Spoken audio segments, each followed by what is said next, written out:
মাছে ভাতে বাঙালি আমরা, ইলিশ মাছ হলে তো কথাই নেই। তো আজকে আবার চলে আসলাম নতুন একটা ইলিশ মাছের রেসিপি নিয়ে। তো ইলিশ মাছ আজকে টমেটো দিয়ে ভুনা করব। ১ম এ আমি সবগুলা ingredients কেটে নিয়েছি। তো আমি ১ম এ প্যানে দিয়ে দিলাম মরিচ ফালি, পেঁয়াজ কুচি, পেঁয়াজ কলি। তো সবগুলা দিয়ে তেল দিলাম কিছুটা পরিমাণ মতো।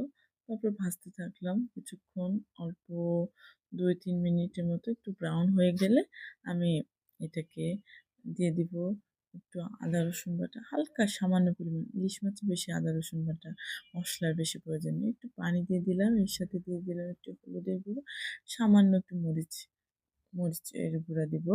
আমার একটু ঝাল প্রিয় মানুষ আমি, আমি ঝাল খেতে পছন্দ করি। এরপর লবণ দিয়ে দিলাম স্বাদ মতো। আগে দিতে ভুলে গিয়েছি, আগে দিলে ভালো হতো। এর ফাঁকে আমি আমার বাচ্চার জন্য পায়েস রান্না করে নিচ্ছি।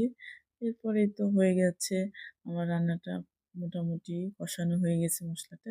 এরপর দিয়ে দিব মাছগুলা, একে একে সবগুলো মাছ সুন্দর করে দিয়ে দিব। উম আমার রান্নাগুলো কেমন হয় সবাই বলবেন প্লিজ। এরপর আমি দিয়ে দিলাম টমেটো ফালি। টমেটো দিয়ে আবার একটু সামান্য পানি দিয়ে দিব। দিয়ে কিছুক্ষণ নাড়াচাড়া করে ঢেকে দিব। প্রায় ১০ থেকে ১৫ মিনিট সময় নিয়ে মৃদু আঁচে রান্না করে নেব। এই তো দেখতে পাচ্ছেন আমার রান্না প্রায় শেষ। এই তো আমি এখন সার্ভ করব।